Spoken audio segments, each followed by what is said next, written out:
россиянка Яна Толкачева.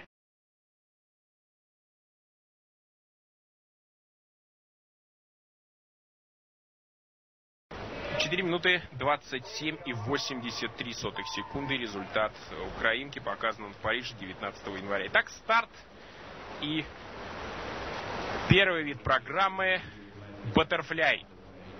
Яна Толкачева по 4-й дорожке. Будем отчаянно болеть за нашу спортсменку. Итак, пока абсолютным лидером чемпионата является сборная команда Германии. 14 медалей, 4 золота, 5 серебра и 5 бронзовых наград.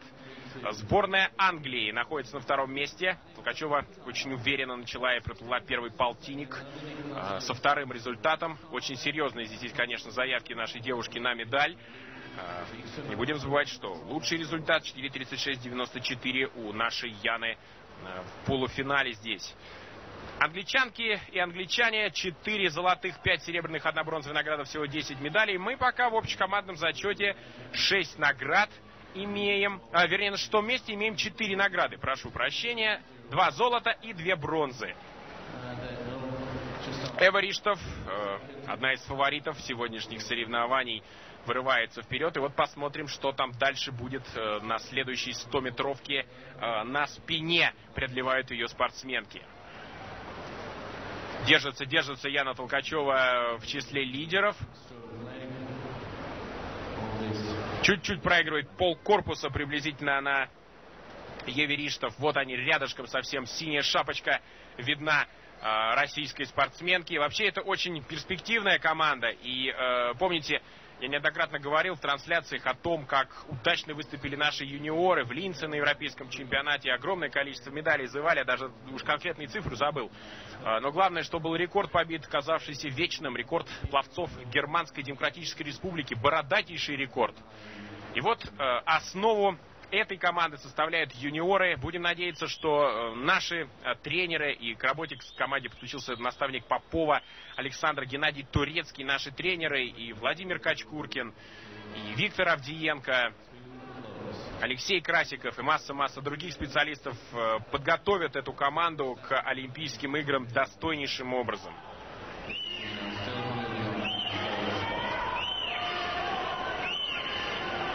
Яна Толкачева выигрывала достаточно много медалей на юниорском уровне. Держится она сейчас, старается не отпускать далеко Эву Риштов. Венгерка очень уверенно устремилась вперед. Но обратите внимание, что по 3-й дорожке, вот там ближе к нам, отчаянно сражается с Толкачевой Аня Клинер из Словении. Ну что же, может быть, сегодня будет еще одна медаль у нас в этом виде программы, но нужно еще обязательно дотерпеть до финиша российской спортсменки.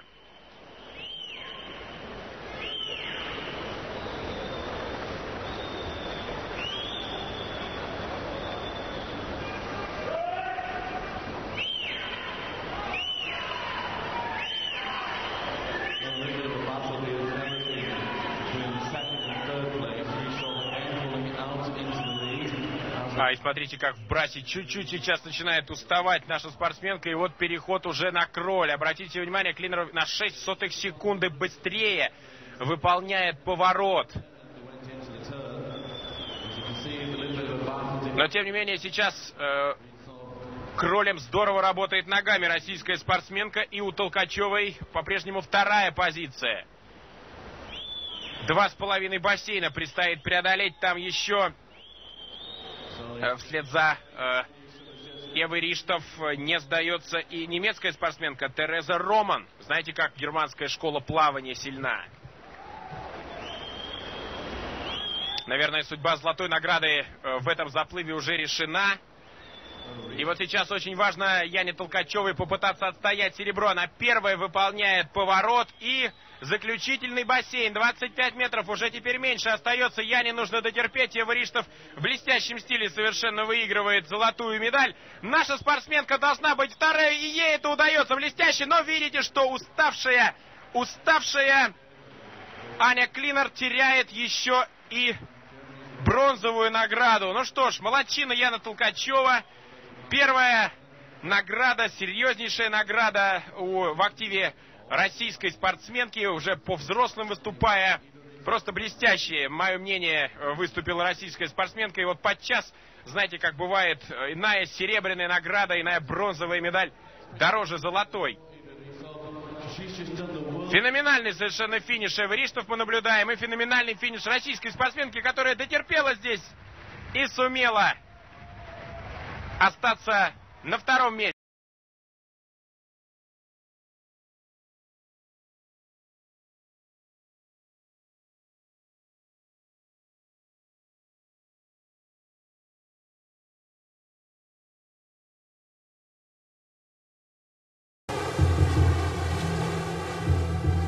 Graft and talent are no longer sufficient for the modern athlete. Increasingly, they turn to the sports scientist. Ryan Halliand from Estonia is in Cardiff to analyse the techniques of all Dave swimmers.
and coordination. Alexandra uses a phase classification suggested by Professor Rein Haljan from Estonia. The technique consists of 4 phases divided according to the goals of movement requirements. In the first phase, the turning motion of the shoulders initiates arm recovery with the elbow appearing first above the water. Catch the water with elbow moving forward and the hand starting the outsweep. The goal of this phase is to support and not lose speed, with a rigid transfer of forces through the back from one hand, the exit hand, to the other hand, the catch hand. This is the pivotal point when the shoulders are at maximum rotation and the elbow at its highest. The back muscles are stretched and the hand continues its ballistic movement forward, simultaneously with the opposite hand changing motion from an outward and backward sweep to an inward and backward sweep. The goal of phase 2 is to create optimum propulsion and not lose speed. The arm recovery accelerates and the hand drives forward into the water while the opposite hand pushes back, achieving maximum hand velocity and propulsion. The goal of phase 3 is to reach and maintain maximum speed.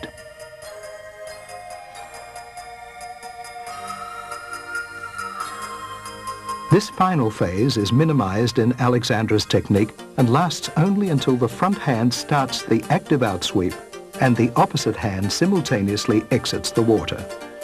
The goal of this phase is to reach maximum velocity.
When Ian Thorpe steps onto the blocks at the Swimming World Championships, it won't just be the hopes of Australia resting on his shoulders. He'll be carrying with him the expectations of one company and their quest to design the ultimate bodysuit. My goal in this sport is to be the fastest swimmer that I can possibly be, and so I look to a bodysuit, and bodysuit's a wonderful thing. The suit in question is the Adidas Jet Concept, the result of a unique 3-year collaboration with the world's greatest freestyle swimmer. Employing revolutionary riblet technology, the Jet Concept has redefined what is possible in the field of swimwear engineering and performance. It probably improves 1/100th of a second, and that can be the difference between making a final and winning a race. Designing a suit that could make such a crucial difference presented a huge challenge for the Adidas innovation team. They'd already produced a groundbreaking bodysuit that Ian Thorpe wore at the 2000 Olympics on the way to winning 3 gold medals.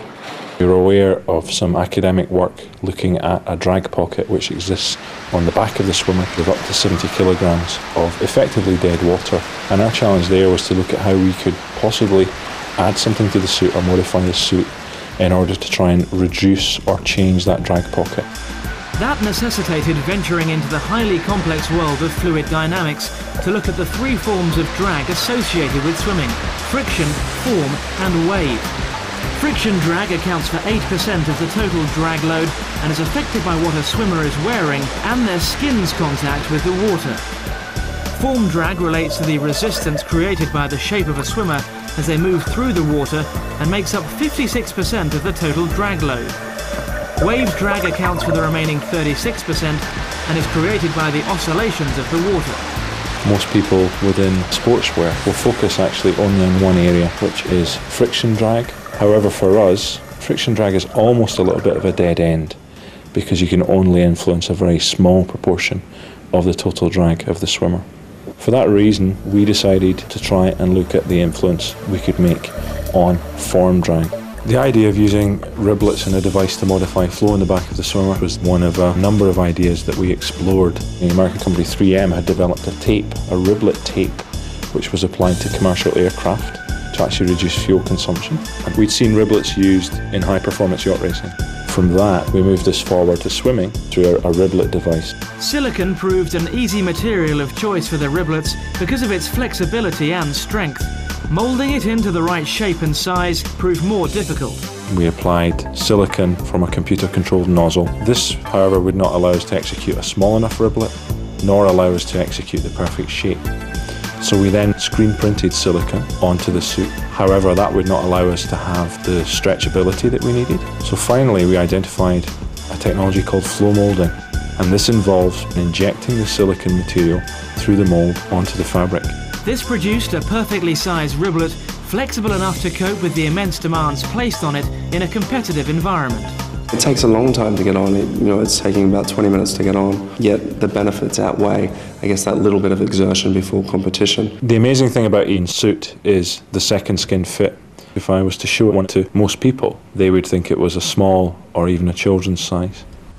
The innovation team spent the early part of 2002 testing the prototype jet concept suit under laboratory conditions to determine the theoretical effectiveness and positioning of the riblets. Putting an elite swimmer like Ian Thorpe in a wind tunnel can tell us a lot, but we need to know much, much more. And we can only learn more by putting Ian in a swimming pool and analysing his stroke and his swim very, very precisely. As part of the preparations for that, the suit was taken to Finland in July 2002 to be tested on elite swimmers by Ryan Hyland, Professor of Kinesiology at the University of Tallinn. Internationally renowned for his work with world-class athletes, he's devised a unique video-based monitoring system that can be used to analyse and improve swimming style and technique.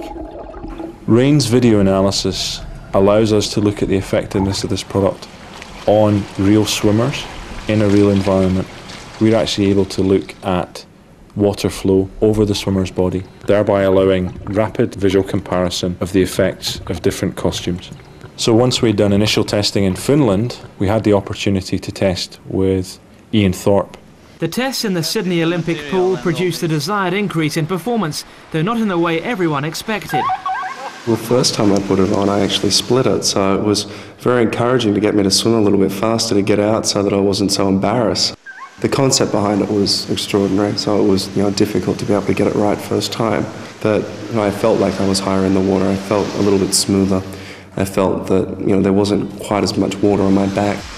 Armed with this personal feedback and the scientific data, the team returned to Germany and spent the next 3 months making specific changes to the suit. The first one was to make sure that the silicone riblets were much more elastic.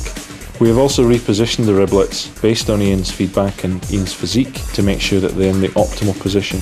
When I think of all the challenges we've faced, the obstacles we've dealt with and the problems we've solved, it's very, very clear to our whole team that without Ian, we could not have reached the level we have with this suit.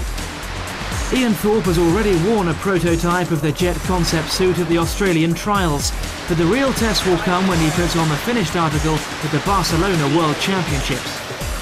Expect me to swim well, expect me to swim fast, I hope, but just everyone remember whatever they think I can do, I'd like to think I can do a little bit more.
The video reveals faults in Mark's style that require further investigation.